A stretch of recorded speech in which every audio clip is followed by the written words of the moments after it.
Di tengah panasnya pemberitaan mengenai penangkapan Taufik Hidayat, tersangka kasus penyekapan dan penganiayaan keji terhadap YTR, sebuah cerita unik sekaligus menggelikan datang dari seorang kurir logistik. Pengalaman tidak biasa ini dialami oleh Vicky Ramdhani, seorang kurir JNT Kargo yang sedang bertugas mengantarkan paket ke Kampung Tegalama, Desa Ciaro, Kecamatan Nagrek, Kabupaten Bandung, pada Rabu sore, 24 Juni 2026. Siapa sangka, paket berukuran besar yang diangkutnya hari itu tertera atas nama penerima, Taufik Hidayat. Nama yang sama persis dengan sosok pelaku kriminal yang wajahnya tengah menghiasi berbagai lini masa media sosial. Awalnya, Vicky tidak menaruh prasangka apapun. Namun, saat ia mencocokkan alamat yang tertera di paket dengan detail alamat rumah pelaku yang beredar luas di internet, rasa penasarannya mulai memuncak. Kejanggalan makin terasa karena nomor telepon sang penerima sama sekali tidak tercantum di dalam sistem manifest pengiriman. Setibanya di lokasi sekitar pukul 2:30 sore, Vicky turun dari kendaraannya. Karena paket yang dibawanya sangat besar, ia memutuskan untuk bertanya terlebih dahulu kepada warga sekitar guna memastikan posisi akurat rumah sang pemesan. Namun, begitu nama Taufik Hidayat meluncur dari mulutnya, suasana mendadak berubah tegang. Warga setempat seketika terkejut dan menatapnya dengan penuh curiga.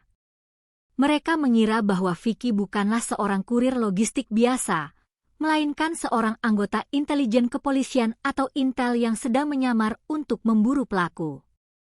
"Taufik mana?" tanya warga dengan nada kaget. Ketika Vicky mempertegas nama Taufik Hidayat, warga langsung menyahut, "Taufik sudah ditangkap kemarin." Setelah Vicky meyakinkan mereka bahwa ia benar-benar hanya ingin mengantarkan paket, ketegangan itu pun pecah menjadi tawa. Dari konfirmasi warga pulalah Vicky akhirnya yakin bahwa paket tersebut memang milik sang pelaku, karena hanya ada satu nama Taufik Hidayat di kampung tersebut. Paket misterius yang dibawa Vicky ternyata bukan barang sembarangan.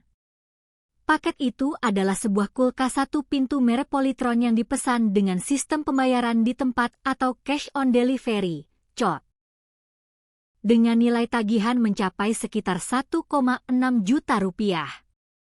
Karena rumah target kosong dan pihak keluarga Taufik juga tidak ada di tempat, kulkas besar yang sempat diturunkan itu akhirnya terpaksa diangkut kembali ke atas armada pengiriman. Vicky sendiri berspekulasi, ada kemungkinan Taufik memesan kulkas tersebut beberapa hari sebelum dirinya diringkus polisi.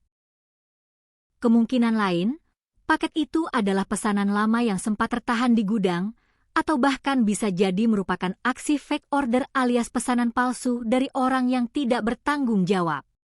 Bagi Vicky yang sudah melakoni profesi sebagai kurir selama 3 tahun, pengalaman ini menjadi salah satu momen yang paling mengejutkan sekaligus melelahkan.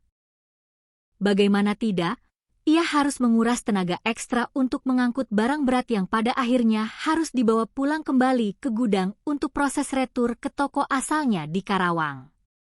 Sementara kulkas pesatannya bergerak mundur ke toko asal, sang pemesan, Taufik Hidayat, kini harus menetap di dalam sel tahanan Mapolda Jawa Barat. Taufik kini tidak lagi menunggu kiriman barang mewah di rumah, melainkan menunggu jalannya proses hukum untuk mempertanggungjawabkan perbuatan biadabnya di masa lalu.